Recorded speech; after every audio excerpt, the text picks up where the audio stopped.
if I got into one of these time travel discs, these UFOs, these flying saucers, whatever you want to call them, and I went back in time, I would look more or less the same as people 100 years ago. If I go back 2,000 years, I look a little bit different, especially if I'm going to a part of the world where my skin tone, my hair looks different. Go back 20,000 years, 50,000 years, and now we're the ones with the big heads, the big eyes, the small faces, all of these characteristics that are so commonly described in these instances of UFO encounters. This is Meredith for Real, the Curious Introvert, and I am Meredith. I explore the questions people think but don't ask out loud. They're the conversations you thought you never would get to have. Everything from how do you make friends as an adult to how are people retiring in their 30s? The goal is to level up your curiosity within and explore the nuance all around. Each episode is different, so bring your ADD and your earbuds and have a look around. And this week, we are back on the alien topic, and in true paradoxical fashion, the guest is a biological anthropologist who uses anthropology, astronomy, basically all the ologies to study UFO phenomenon. We cover the idea that UFOs could be time machines, free will versus feel will, and what the most commonly seen aliens look like. It's not what you think. He even weighs in on ancient alien theory towards the end. If you end up liking this episode, you'll also like the one I did with Diana Walsh Pasulka about how technology, religion, and UFOs are connected. It's episode 148. Lastly, if you've enjoyed a couple episodes of the show, it would make my day if you could tap those stars on the Apple Podcast app. I know leaving a full review can feel weird, so don't worry, just leaving a star rating helps a ton. Why? It tells future guests and sponsors that what we do here is pretty awesome and they should be a part of it too. All right, friends, keep it curious. In case you missed it, and no judgment if you have, aliens have made it into the mainstream. Between the 2021 Pentagon disclosure and the 2023 whistleblower report the Inspector General called urgent and credible, there is little room for dismissal. So, who are they? Where do they come from? My next guest is a professor of biological anthropology at Montana Tech University. Part of his research draws on anthropology, astronomy, physics, and astrobiology to investigate UFO phenomenon. Specifically, the premise that aliens may be our human descendants returning from the future to visit and study their own hominin evolutionary past. Today, he's going to help us explore hominin evolutionary anatomy and variation as we ask the question, are aliens future us? Biological anthropologist, interdisciplinary researcher, scientific thought leader, Dr. Michael Masters. Thanks for being here. Absolutely. Thanks for having me on, Meredith. This subject is so interesting, but I think people in the mainstream might be surprised to hear that somebody at the university level is researching it. Why is this subject matter important to you personally? Yeah, unfortunately, that's true. There has been stigma that's pervaded this subject for a very long time. In fact, scientists were a part of what helped shape that and force the stigma into the public mindscape. But that is changing. I think people are starting to recognize that it is a real phenomenon. And who better to study it and try to understand what's happening, what these craft are, who's inside, than people with various academic backgrounds and with expertise in various subject areas. I am happy to see more people starting to take this seriously. And as that continues, I think we'll have more people in research, academia, the private sector, scientists in general, starting to really explore it in more detail and try to track the case, so to speak. And for you personally? For me personally, I've had a very long-standing interest in this ever since I first heard about a UFO encounter my father had before I was born. It just really sparked my interest. It was something that was mysterious, and I've always been easily bored by the banality of reality. So this was something that was anything but banal. And obviously, because of that stigma, I had to take some time and work through the system and go from assistant, associate to full professor, make sure the protections of tenure were in place before I really felt comfortable talking about it. I have no regrets. It's been a really fascinating subject matter for me personally and continues to be, especially with everything happening in the news right now, like you you mentioned at the beginning of the show. So it's just getting weirder and it's just getting more fun, really. Yes, truer words could not be spoken. I think a lot of people, even with that, even if they accept the headlines that we're seeing, may have a hard time entertaining the thoughts of origin for non-human intelligence. Why do you think it's important that we think about this as a society? Humans do have a tendency to try to remain comfortable with what they know, what's familiar. And obviously, this subject challenges a lot of worldviews. It could potentially challenge people's notions of religious history and politics and just what we think we know about technology and the way that we interact with it, the way we interact with technology in our everyday lives. And especially if we are talking about a much more sophisticated technology that potentially comes from our future, once we begin to recognize what that is and what it can do, I think it can only propel us forward at a very fast rate, which then again challenges people's notions of normality and what is real. Really, this subject is at the base level of that. What is real? What is our place in the universe? What is our place in time? I think it needs to challenge people's worldviews. It needs to challenge people in general. I don't think with something like this, we can just sit back and say, that's not real because I don't want it to be real. I don't want to have to think about that and what it might mean for me and my own worldview and belief system. Because this isn't just about these lights in the sky. This is about really an overhaul of our whole conceptualization of what is real and what our existence is. I think there's highly integrated aspects of consciousness involved, aspects of our religious history, the way we interact with each other on a global level, politically, economically. So we're talking about a huge upheaval and people aren't comfortable with that. But the more you start small and just learn a little bit more, find reliable sources, then I think really it'll be the same thing for everyone else that it has been for me. It's just a really interesting rabbit hole with a lot of ups and downs. It's a roller coaster ride of reality, I guess you could say. And identity. Yeah, absolutely. You're totally right about it's at the center of who we are and where we are. And those are majorly fundamental aspects of our day-to-day living.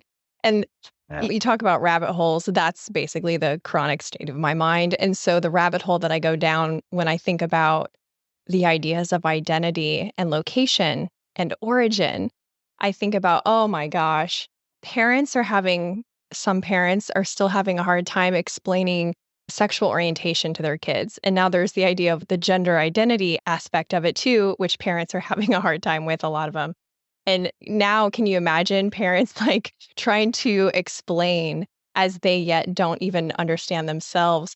Okay, so little Johnny, where we come from may be totally wrong, and where we're going may look very different. And those little gray men that are on your backpack, that could actually be us. It's a really interesting concept that makes me glad I don't have kids. As someone who does, I've been doing this and talking about this a lot really throughout my life. It started when I was about 8 or 9 years old that I got interested in the subject. And really, kids are pretty open-minded. And in fact, I'd argue more open-minded than adults. And obviously, if you're talking about quantum mechanics or the many worlds interpretation, block time or whatever, there's some difficult elements of the concepts related to this. But really, if you think about it, just saying that we have a history, we have an evolutionary past, we're here now, we're likely to have an evolutionary future.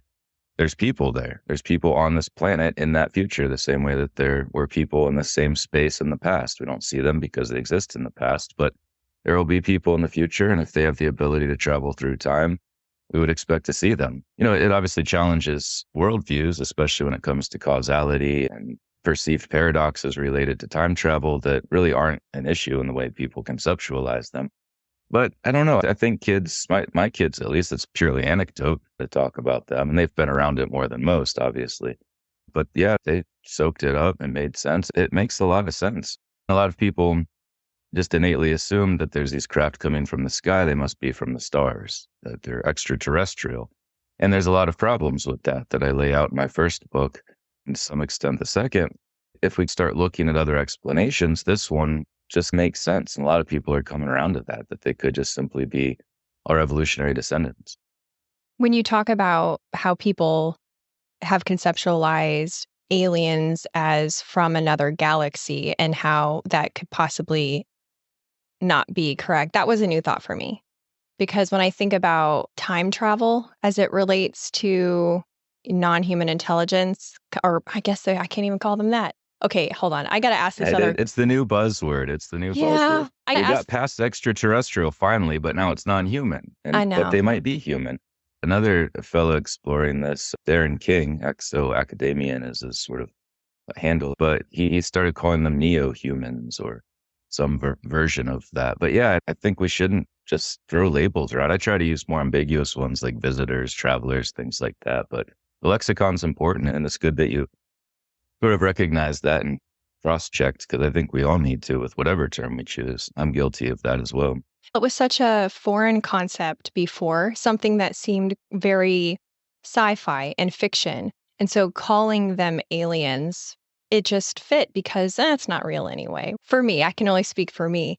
But as I was researching for our conversation, I was like, wait a minute. If they've been here for a really long time, millennia, let's say, longer, who knows?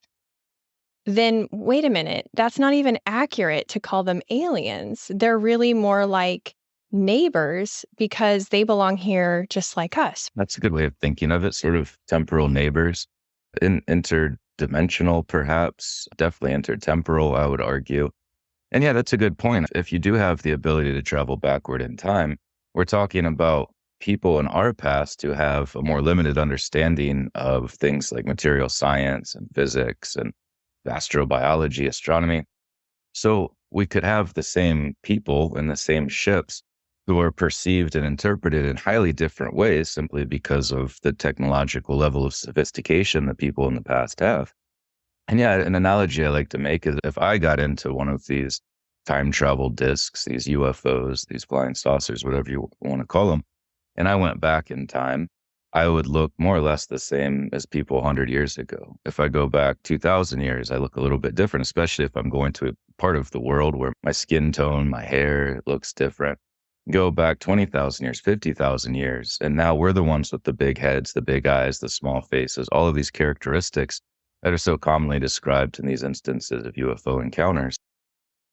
But we can think about that same thing just projected into the future with more characteristics of our hominin clade, more derived characteristics, as we call them.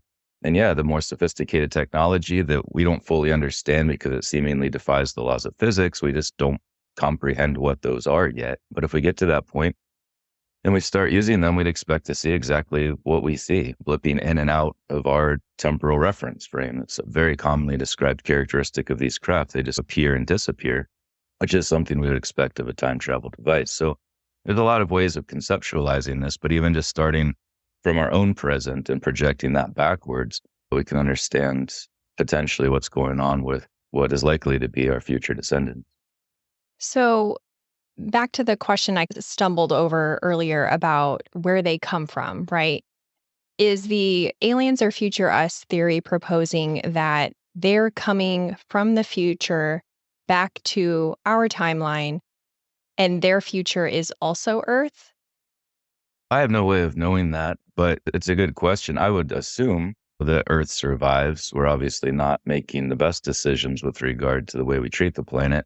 And you have this tragedy of the common situation just because we're all sharing the same Earth now. We're not localized populations. We're a very integrated global economic system. And on the island of Earth, you obviously have shared resources and overuse of those resources. But I would assume, and it's purely speculation, that, yeah, we're talking about people on the same planet simply coming back to visit various periods throughout the past. However, it's possible that we do become interstellar, that these ships obviously go very fast. There's no doubt about that.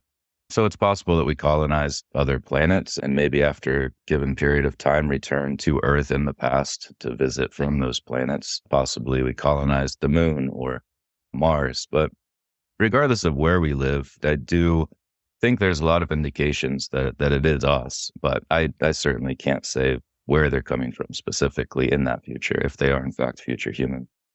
And you have said in some other interviews that not all of the neo-humans, I love that. I really enjoy Darren King. I was on Calling All Beings He's great. podcast where that's how we met and just really enjoyed his thoughts around all of this. So I think I might adapt that for our conversation, neo-humans.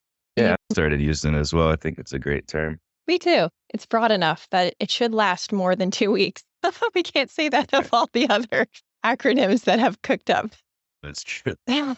In some other interviews that you've done, you've talked about how the neo-humans aren't all grays and they aren't all mantids and they aren't all of these other forms that we see pop up, that some of them look exactly like us. And in your second book, which documents, I think, 15 well-researched alien abduction cases, I was curious, were there any of those cases in your book or that you've otherwise come across where the neo-humans looked just like us at this time?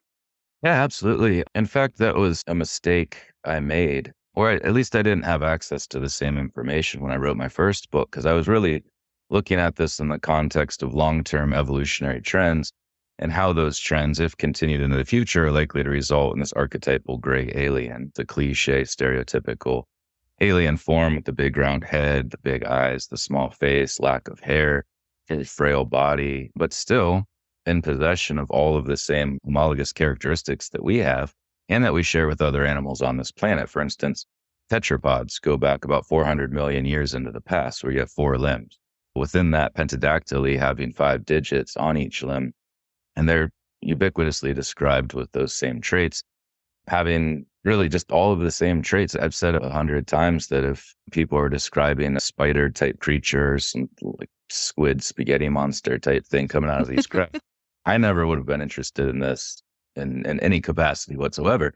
But the fact that they look so human definitely piqued my interest and was a big part of my course of study. And one of the problems and one of the reasons that scientists are stumbling around right now is that we can't necessarily apply the same standards of evidence to this question that we can in other areas of study. It doesn't lend itself to experimentation, but we do have a number of other resources at our disposal, ones that we've been using in anthropology, sociology, psychology for a very long time. One of those is survey data. One of the largest surveys was conducted, I think it was published right around the time of my first book in 2019, was carried out by the Dr. Edgar Mitchell Foundation, and they surveyed now upwards of 5,000 experiencers, contactees, abductees all over the world. It was in multiple different languages. So it's a very broad representation of what people experience. And through that, I learned and integrated this into my second book that the most commonly described beings, to answer your question, are actually human that look exactly like us. So it's a stereotype that got applied, this gray alien, and those are commonly seen too. I think what they found, the results of their study, that the most commonly seen were humans, just like us, and then small grays, tall grays, and then hybrids. And importantly, by definition, all 4 of those would be classified as hominin, upright walking humans, just like us. And then only about 5% were something that was a non-human form entirely, these sort of reptilian, mantid, even femoral spirit sorts of things that people observe. This was a pretty good study. There's obviously problems with surveys, but the fact that they did it so methodically and have a really good sample size that's representative of the entire human population, I do think we can learn something from that. And it makes sense why we would have humans more often than these other ones. In the same way, I make this analogy with geographic space. In the same way that you see people more often who live in your town or in your state than you do people in Zimbabwe or China or wherever, because they're farther away in space. The farther away people are in time, we'd expect to see them less often. So that might explain why we see humans that look more like us more commonly, because we have more of a approximate temporal relationship with them, if we can make that analogy with space. Whereas people that are farther from our future would look more different from us, and we would be one tiny blip on their entire timeline, as opposed to one that they cross over more often if we're closer to them in time. So I think that could help explain in part the results of that study as well. Can you just imagine if you were an experiencer, you're outside your Montana home, a craft lands in your backyard, and out steps some guy who looks like he's from Duck Dynasty, and he's, "Hey, y'all," and you're like, Such a bummer. I wanted to see a gray. I'm not aware of any cases like that yet, but it's certainly possible. And what's cool too is you could have it once there's a time machine, once we have the ability to traverse time, you could have people from the future going back, picking up people from the past and bringing them to the future. I think it helps explain the sort of timeless aspect to it too, where you could have people through these hybridization programs, someone from the future hybridizing sperm and egg with an individual from the deeper part of the past, and they would look just like someone from a specific time, and they could live amongst us if they are human. And if the hybridization program that's so commonly described is real, then by definition, again, they would be human based on the biological classification of species concept. If two organisms can mate, reproduce, and produce viable offspring, then by definition, they are the same species. I think that could help explain the genie, people with these seemingly magical abilities. Telepathy is one of them, clairvoyance, future knowledge. I think it could help explain those cases. And as many argue, if they've been living amongst us, that's potentially an explanation for how that's happened. Once you interject that aspect of time, it's easier to understand a lot of these other things that are described across these various reports. The aspect of time is so large, though. I can see where a lot of people might get stuck there, right? Because They do. Yeah, that's one of the biggest problems in understanding this from my experience. right, because time travel, I think sci-fi movies have helped us think outside the box. However, they have also encapsulated these ideas in the realm of sci-fi for so many people that it can be quite upsetting to think of them as actual. And some have done more harm than good too. Like Back to the Future, for instance. It's not how time travel works. You don't go to the past and then screw something up so your parents don't get together and then you start disappearing from photographs and things like that. There's self-consistency in visiting the past. People interested in the subject, I would highly recommend a book called The River of Time by Igor Novikov, who championed and got very broad acceptance of his principle of self-consistency, where you're going to the past, you're interacting with that past, but you're not changing anything. And that's an important aspect of understanding the block universe or block time, also known as landscape time, where anything you do in that past, you will have already done before you even go to do it because it's a part of that past. You're just going back in time to do the same things that you had always done. And when you get back to the future, nothing's different because you simply did that thing that had already existed as part of that past. So you can have all of these very intricate relationships within the block universe where you're not making any paradoxical situations. You're not changing any timelines. You're just a part of it. So yeah, a lot of ways in which time travel has been portrayed. It's easier to write a screenplay with the ability to change the past. It's very difficult to write a book or a story or screenplay which adheres to that inherent self-consistency principle. It's not as interesting, some could argue, either, because you want that change for your storyline. It adds another element to it. There have been examples where it was done well. There's a great show, I think it was a German show called Dark that was on Netflix. I think there were 2 or 3 seasons of it, but the first 2 seasons especially, they really do a great job. Clearly they had some physicists or philosophers that were consulting for this show because it's very well done and certainly adheres to the block universe model and is still entertaining. My last book, the 3rd book I wrote, also sort of centers on this issue of change versus no change, the many worlds interpretation, changing timelines versus the block universe model, and it comes out on the side of one of those. I won't say which, but it's hard to write stories about time travel in general. But when you have the freedom to make it however you want and you're not concerned about presenting something accurate, then it can screw up the minds of people who are watching that thinking it might be real. It's hard to probably write entertaining scripts when the characters presumably don't have free will because their actions are predetermined by their personhood. So, That's a good point. Story over. We all feel like we have free will. I started calling it feel will instead of free will because once you recognize that we don't, it doesn't really change anything. We still feel like we're making decisions. We still go about our lives the exact same way. We still talk about the future as if we have a choice. What do you want for dinner tonight? Well, I'd like this. What do you think we'll have? None of it matters. It doesn't change anything. It's just doing the things that you were always going to do. And I don't know, for some reason that bothers people. It's never bothered me at all. I think it's actually cool. It's like just riding along in the passenger seat of life and watching things go by, beautiful scenery and whatnot. So, where did the concept that aliens are future us originate from? I don't know if you can really find a point where it first appeared. I assume people have been thinking about this for a long time because it seems to be the most parsimonious explanation. It's the simplest, most intuitive one. In my second book, I did try to identify all the people I could who have presented this in some way, whether it be a paper or a book or a film. And the idea has been around for a while. There's even songs. There's a song by, I forget the name of the band, one of the guys from Genesis, but it's called Aliens or Future Humans or something that spells out the exact theory in the title of the song. So there's definitely been people arguing for this for a long time. There's even been physicists that were involved with the alleged crash at Roswell who said that this is a time machine. So you can find instances like that going back to the 40s. But really, the idea's been around for a while. My role is just to integrate it with various fields of science. So I took a multidisciplinary approach, looking at why, through astronomy and astrobiology, the extraterrestrial hypothesis has some problems and why that might not be the best explanation for this. It still could be an aspect of it. The extraterrestrial and extraterrestrial models are definitely not mutually exclusive, but there are some problems.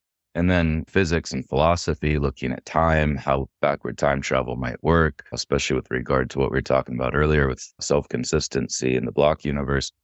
And then obviously the anthropology side, the human evolution side, because the most dominant trends throughout human evolution are encephalization. We have about a 3-fold increase in the size of our brains. The parietal lobes expand mediolaterally, which is something that's described in these instances of close encounters too. They have these big round heads. And that's actually a trait that defines anatomically modern Homo sapiens sapiens, as we're characterized by something called neurocranial globularity, which is just a big round head. We also have a chin, which you don't see in hominin ancestors. And that's simply because our faces or mid and lower facial anatomy have retracted and gotten smaller. They've been reduced and retracted to the extent that we have a mental eminence. The bottom of our jawbone or mandible projects outward. So if these same trends continue, and there's no reason they wouldn't, I'm not speculating about what might happen between now and then, about where we might live, if we live underground or in space or anything like that. It's simply based on the continuation of the same 6 to 8 million year trends that we see in the past projected into the future, and how much those match up with the descriptions of these beings that are seen inside these ships, which under themselves seemingly have characteristics of a form characteristic of the function backward time travel. I think the discs are the actual time machine themselves. It's interesting to think of what we've always called UFOs as time machines instead. I've been thinking about that since, we set up this conversation. You said 6 to 8 million years. Do you think it'll also take that long for us to get from where we are physically now to the point of being anatomically like the Greys? No, because another characteristic of hominin evolution is a very steep acceleratory curve. We see an acceleration in the way these changes are taking place. And there's a number of factors involved in that. One, more recently, is that we've domesticated ourselves. We're characterized by self-domestication, really beginning about 30,000 years ago. And then that started accelerating even more after agriculture. We became sedentary. We had selection for more pro-social behaviors, collaborating with others, individual level and group level. And then that sort of set in motion other characteristics that we see with the domestication process. We see those same ones in humans. Just our culture in general, the acceleration of our culture also relates to physical changes, where we have something called biocultural evolution, which we don't see in other species, but our culture influences our biology influences our culture. One example, I was talking about the reduced and retracted face. One of the reasons that happened is we started cooking our food and we started to be able to process our food because of stone tools. And those are cultural inventions, fire, stone tools, but it affected our dental anatomy and our musculature for mastication, for chewing. And so, the faster our culture changes, we'd expect our physiology to change rapidly too. And another one related to that is CRISPR technology, genetic manipulation. It's possible that we'll do more of that in the future. And who knows how that'll impact our physiology. But if it's another cultural thing that could potentially change vastly our physical characteristics. When I think about anthropology, I always go the direction of communication. It's just connecting and communicating is just always something that's been of interest to me. When you think Yeah, about absolutely. our evolution and the idea of form following function and these neo-humans being they're operating on a different conscious level, what does that say about how we'll communicate with one another and the quality of that communication? Because I'm sure, as you said, you have kids, like the ability to communicate, the ability to connect in a genuine, meaningful way is, some would say, deteriorating. That's a tough one. I think you're spot on that there is an evolution. There's obviously an evolution to the way we communicate and the complexity of our language. It's thought that the first proto languages arose about 1.8, 2 million years ago with early Homo erectus, simple grunts, sounds that we could interpret and understand because they were shared, they were conventional. And then over time, especially with the advent of our own species, Homo sapiens, about 200, 300,000 years ago, it started to increase in its complexity, more symbols, more representations of ideas, thoughts, and not just horse or rhinoceros, but like the ability to communicate about things that might take place in the future, things that took place in the past, having that temporal perspective and words to describe those things. But then I think there's an indication that our consciousness evolves too. And it's very likely that we'll get to the point where we don't use words any longer. We can communicate directly with our brains. If our brains are just this antenna that's sending and receiving these waves of energy, if that's what consciousness is, if it manifests in all living beings, there's one universal consciousness, and then we develop out of that in all of these various forms. If we're able to tap into that root aspect of consciousness, that may help explain the telepathy that's so commonly described, where it's brain to brain interaction or consciousness to consciousness interaction outside of the brain through the mind. And that is something that we see in these cases where people interact with these, what I would argue are more evolved humans, the gray types of humans with the bigger heads, smaller faces. But you don't necessarily get that in as many cases where people interact with other people in these time machines, in these UFOs who look just like us. So yeah, that sort of indicates to me that if they are future humans, that we start to get to the point where we do communicate in that way. And yeah, to answer your question, I don't know how that affects our ability to communicate, but I would think if you're able to communicate packages of information at one time, like feelings and your own thoughts, that would seem to be much better than trying to find the right word or the right group of words to form a sentence that conveys an idea, especially if it's a more abstract idea. So I don't know. I guess I would be more optimistic and hopeful that in the future we will have new forms of communication which would allow us to communicate in new, different, and potentially better ways. Accurate communication also increases mutual empathy. And so from my hopeful utopian idea of what the future could be, that people wouldn't be as much assholes to each other, that they would be able to connect and communicate, convey perspective. Instead of taking a walk in another person's shoes, you could just mind meld them and go, "Oh my gosh, your dad beat you. That's why you're an asshole. Oh, Yeah. let's go get lunch." I don't know. That was an overly simplified version of that, but certainly the process through which communication happens is already changing in terms of technology and brain interfacing.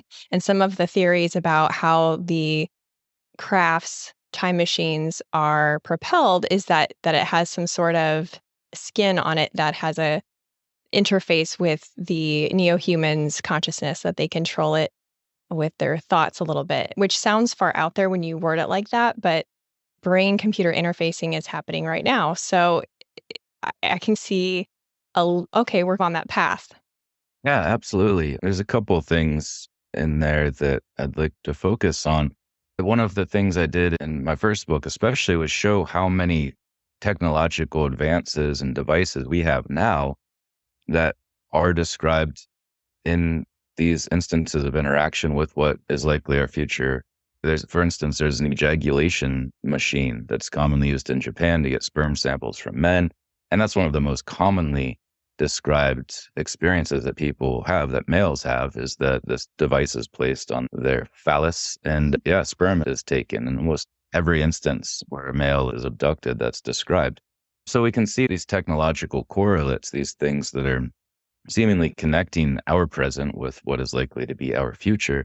And if we can look at brain-to-brain interaction, brain-to-computer interaction, if we are starting to integrate our own bodies and minds with technology, then that could be an aspect of how these ships are controlled. In the Travis Walton case, he escaped the place where they were doing this medical intervention because he was zapped by an electrostatic discharge from the craft, and they brought him up to heal him. But he escaped, went into a control room where there were actually buttons and things in the control room because he was pushing them and the ship started moving. And he was like, I probably shouldn't do that because I'm going to crash this thing.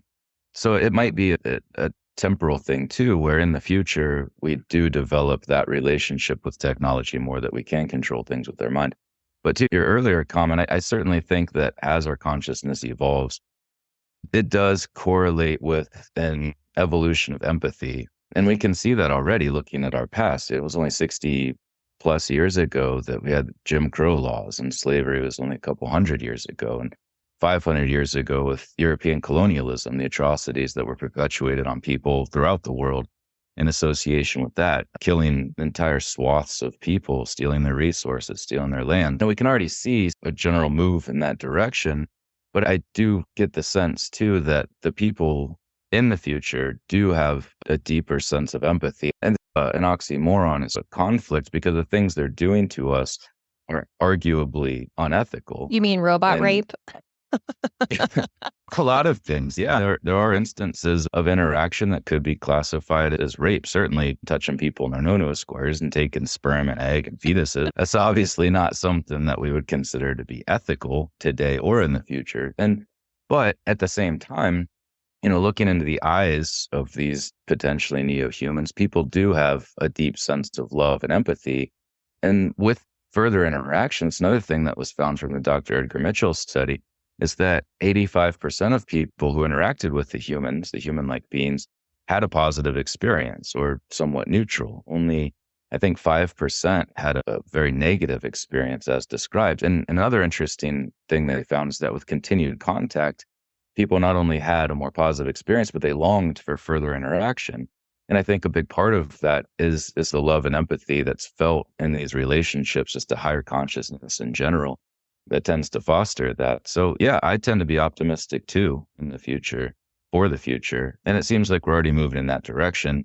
There's obviously, it's a one step forward, two step back thing, because there's definitely a lot of hatred in the hearts of people today. But once you break that down and look at their own upbringing, the nurture side of what they might have experienced with abuse or anything else, just lack of love, nurturing, then you can understand that on a personal level. But as we continue to move forward as a species, and if we do grow a deeper sense of empathy and love, I think that'll eventually pervade the entire species.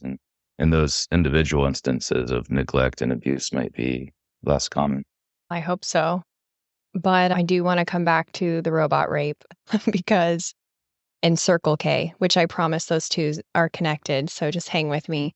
There is a style that might be. Do go on.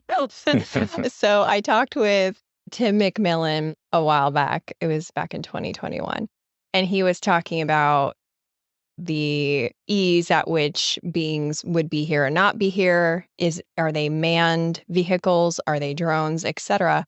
And that started a new path of thought for me about the effort behind neo-humans visiting this timeline of Earth, because I accidentally had a merger of magic and neo-humans, right? And this happens a lot. I also talked with Diana Pasulka, and she talked about the intersection of technology, religion, and UFOs. And it's interesting to have these conversations with smart people like her and you, and then observe my own thoughts in a way that I realize later, oh my gosh, that lines up with what they said. Because I had thought Yeah. of aliens as like magical beings that can pop in and out whenever they want to, and never considering their motives or the difficulty upon which they would have to take on these endeavors. So, for the sake of the robot rape question that I have, let's say that coming to this timeline on Earth is not as easy as a trip to Circle K. That it's not, oh, be right back, Mama Alien. I'm going to go check out these humans over here. Let's say it's great effort, great personal risk that they take in order to have these, what I assume are like anthropological trips to our timeline. Yeah, it seems like it. It does. But what would be their potential motivation? And that's where the robot rape comes in, because I've heard you talk about fertility and maybe they have problems. Is that the reason, in your opinion, that they might be willing to risk great personal harm to themselves and to their very probably expensively awesome technology that they would need to come back and also risk being seen and all of that? Yeah, I do. I do think that for them, the benefits must outweigh the costs. And there's some indications, again, if we look at past trends with regard to fertility and fecundity, that we are moving toward a place where we have issues with that as a result of genetic homogenization throughout the world. We see a 60% reduction in male sperm counts over the last 40 years in the industrialized world, a little bit less so in other places, which has largely been tied to pollution and the way that affects gamete production. Increased frequency of in vitro fertilizations to help get around problems that females have, males have. So, yeah, I think if those trends continue, we are likely to face a situation where we may have to return to the past to get gametes from those past people in order to help alleviate problems in the future. So people see us being taken, sperm and egg extracted, developing fetuses extracted, and they think, oh, they're doing something to us. But I don't think that's the case. I think they're doing something for themselves. And yeah, the great personal and societal risks they take to come back in time and do these things, I think must be worth it for them, and may even have something to do with the survival of our species into the future, especially if there is some sort of impending cataclysm, which tends to be what's coming out of certain circles, intelligence circles. Frank Milburn, Ross Coulthart talked about this extensively, if anyone wants to follow up on that. Then potentially we're looking at a very strict bottleneck in the human genome, in the human population, and the only place to sample wild type genes to help diversify a very truncated human population might exist in the past. So it's very likely that they're doing this for themselves, and that's why we see that aspect of fertility, gamete sampling, so commonly described. And there's other aspects to that too, but I do think that is an important part of it, and potentially why that's so commonly described in these interactions. If I ever get the chance to interview a neo-human, I'll ask them this. That's the hard part is Yeah. why. Why is difficult in the archaeological record. We can see the material remains of past civilizations and what they made. We can't know why or what symbolism it had, what meaning it had for them. And the same thing applies here. We can see what they're doing, but the why question is difficult. I do think, like you said earlier, that there is an anthropological research side to this, and acknowledging my own biases as an anthropologist who studies evolutionary change and cultural change. There seems to be a lot of correlates with what they do and what I would do as a modern anthropologist. If I had access to backward time travel technology, I'd be taking skin samples, hair samples, fecal samples for analyzing their diet. I think that can help explain the ubiquity of the anal probe aspect of this. And yeah, sperm and egg, taking gametes for whatever purpose that I don't believe is nefarious. I do think it's something that benefits them in some way. Hey, Curiositors, just a quick pause to show gratitude to our sponsors and give you some special deals. My husband and I have been using Liquid IV since 2019, and we love it for staying hydrated during these hot August days when we're milking the last drops out of summer. I just tried the watermelon flavor, and it might be my new favorite. It's tied with strawberry lemonade. And I love that we don't have to pack extra bulky drinks, just a little packet that we can easily put in a water bottle, and it has 3 times the electrolytes of traditional sports drinks. Get 20% off when you go to liquidiv.com and use code CURIOUS at checkout. That's 20% off anything you order when you shop Better Hydration today using promo code CURIOUS at liquidiv.com. Don't pick another boring venue for your next work event. Check out one of the Pensacola Historic Trust's 12 museums. If you watch the show on YouTube, you see the beautiful backdrop of Trader John's, the exhibit where I record the show inside the Pensacola Museum of History. Booking an event with the Trust will not just be memorable for your guests, it will support the efforts to keep Pensacola's historic charm preserved. And if you're planning a trip here and need an indoor activity option, pick up a ticket in person so you can show the agent one of my emails and get $2 off an adult ticket. Learn more at historicpensacola.org. Summer is winding down, but the mosquitoes are not, at least not in the southern U.S. I've been using Insect's mosquito service since 2019, and they continue to impress me. They guarantee their work, and pollinators are always top of mind. If you're hoping to enjoy some porch time when the weather does cool down, get on their schedule now so you're not run off by the mosquitoes. If you're in the Florida Panhandle or the Gulf Coast of Alabama, give Insect a call, ensec.net. Now back to the show. Remember to stay till the end where I give you a sneak peek of next week's episode. You said ancient civilizations. I gotta ask, ancient alien theory, thoughts? I obviously don't subscribe to the whole aliens built the pyramids thing or aliens doing anything that past people were certainly capable of doing. And in fact, it's racist to say that these people couldn't have done that without help. And it's never European groups. It's never Stonehenge or anything like that. It's always these temples in Mexico or Middle East or somewhere else. So people of those times were certainly capable of doing those things. But with that said, if we do have people from the future traveling back through time, there's going to be a legacy there. There's going to be certain things that are innately observed and integrated within those societies. Religions could grow up out of seeing these beings with these amazing abilities. The intentional cranial modification that occurs throughout the world and in many civilizations going back tens of thousands of years, where seemingly they're shaping a child's skull to make it look more like these, but they would perceive as gods because of the technology that they have and the sophisticated way in which they communicate and interact. So, yeah, I think things like that should be taken seriously, but I certainly don't subscribe to the idea that aliens are coming from outer space or from time to do these things when people of the past were certainly capable of such feats. Yeah, we tend to think of time as linear and upward always, and it's not that way. But especially as Western people, especially in the US, I'm afraid we have a pretty narrow lens through which we observe the world. We observe it through a very US centric, Western centric lens. And so it does impact us. But the good news is there's plenty of people out there who are curious enough about their own thoughts to question them, which I applaud that. That's what the goal of this show is. Great. And who are really seeking out a more complete version of our human history. And now we get to add to that a more potentially complete version of our human future, which is pretty exciting.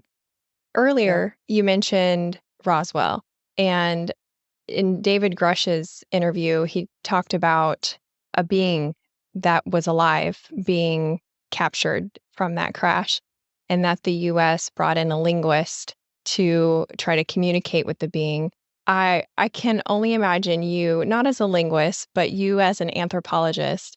What do you imagine that would feel if you got the call from the U.S. government and they were like, Dr. Masters, we need you? I think that would be amazing to be able to interact with someone who originated in the future. There's obviously a lot of questions. People always ask me, if they came back and picked you up, where would you want to go, or when would you want to go? Expecting that I would say, visit my favorite hominin group from the past, but I would want to go see that future they came from. I think it would be far more interesting to see where we're going as a species, technologically, culturally, with regard to empathy and consciousness, like we were just talking about, to really get a sense of what the future of the species looks like. Because sometimes it's depressing to live in this time with all of the political turmoil and economic disparities and whatnot. So yeah, I think it would be cool to see that, because I do have hope for that future based on what these individuals are like and what they do and how they interact with us if they are from the future. I think it would be cool to see that. And yeah, if we had the ability to sit down and talk to one of them here in this time, I think there's a lot we could learn from that too, and probably have, because David Grush said we have retrieved craft, and as part of those trashes, there's people inside, there's bodies inside, there's visitors, beings. I forget what he said specifically. And yeah, we crash stuff all the time, and we don't die every time we crash. So it's likely that they survive some of those too. And yeah, maybe these interactions did take place. There's no publicly available proof of that currently, but I think it won't be long before we all recognize that did happen, probably numerous times. The aliens is our future us theory. How has it changed how you see yourself? I guess I see myself as a lot busier now than I used to be. When I was just doing research on ocular issues, juvenile onset myopia, astigmatism, things like that, I was working hard, writing grants, writing papers, but certainly not to the extent that this subject has taken me down another path. But it's given me a much better understanding of humanity. That's the main thing we study in anthropology is what it means to be human in all of these different capacities. We have these various subfields because humans are extremely complicated, complex animals. So we have culture anthropology, archaeological, linguistics, biological. And I think this subject sort of forces you to see all of those in the context of this question much more holistically, because we're talking about, like you mentioned, language, the evolution of culture, the evolution of our physical form. And I think this is going to have to be a multidisciplinary study. But then also psychology, economics, politics, religious studies, I think is going to be and already is a very important part of this. And especially moving forward, because a lot of religious people are going to have their worldview challenged. And there's going to be people that say, no, that's the devil's work. And there's going to be people that open their eyes and open their minds and realize that it's probably a much more complex situation than they're currently aware of. So all of those things have happened to me too. Like I said, my first book, I was really just focused on those four areas: astrobiology, astronomy, physics, and biological anthropology, anthropology as a whole, I would say. But I've realized that there's much more going on. There's a spiritual side of this, a consciousness side of this. And yeah, it's taken me down a really long and winding rabbit hole that continues to inspire more questions than it provides answers. And I think if we all step back and look at it holistically through an anthropological lens and a multidisciplinary lens, I think we're all going to start to grow and understand not just the UFO phenomenon, but really the essence of humanity. I hope so. That truly is my hope through this, because I think one of the advantages, at least this is what I tell myself, of not finishing college is that I have not been indoctrinated into a specific thought process and a specific way of behaving that is approved by the institutions that are there. So I have a tendency to see hard and soft sciences as the two things that should belong together and not be separate, and certainly not be arguing with each other. And so I hope that you're right, because when I was listening to all these interviews that you've done, I couldn't help but have philosophical thoughts. I couldn't help but try to attach meaning to the data. And I know from a scientific process point of view, that's definitely frowned upon.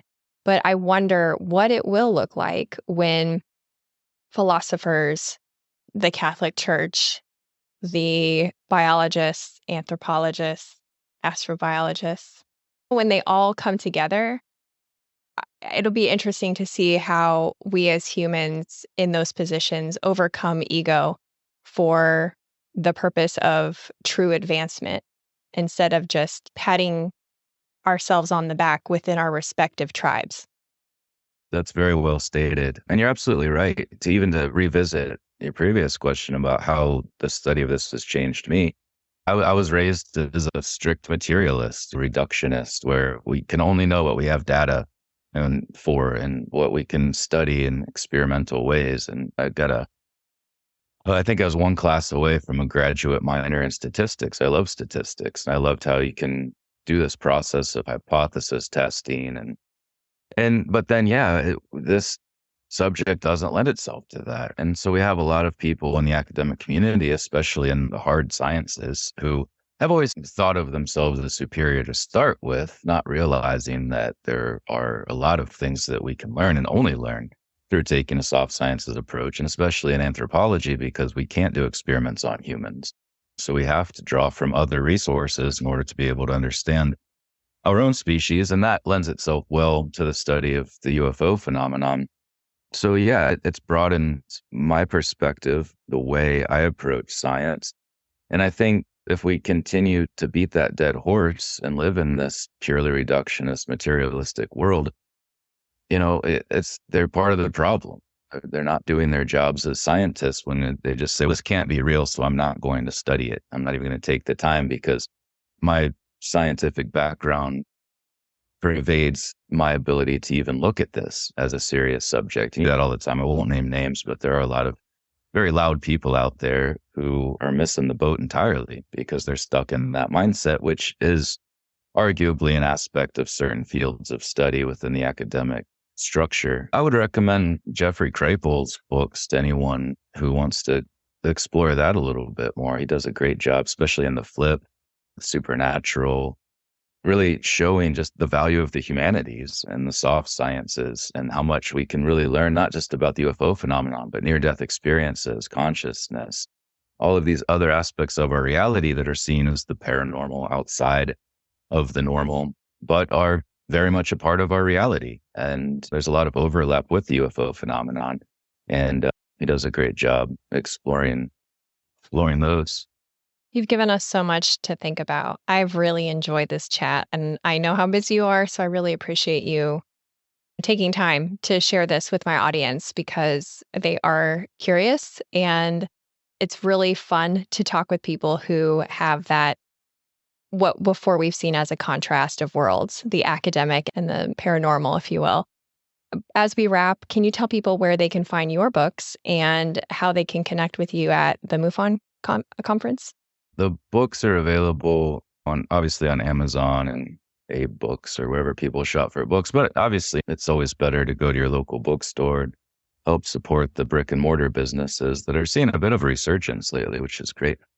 And then, I'll be presenting in Cincinnati, Ohio. Their sort of focus this year is very much in line with what you and I have been talking about in this conversation, where they're exploring the question of friend versus foe.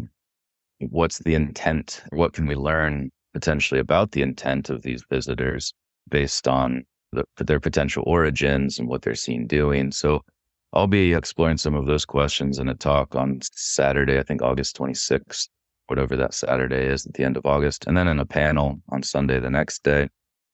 I've also got a website, just michaelpmasters.com. There's a contact page there and links to the books and various other resources. This has been a lot of fun. I really appreciated your questions and insights offered as well. I think just the more we keep talking about this and looking at those nuanced aspects of it with regard to what lies beyond the craft, what lies beyond these fast moving objects, these lights in the sky. There's a lot of questions, and it's just going to bring more questions into the fray.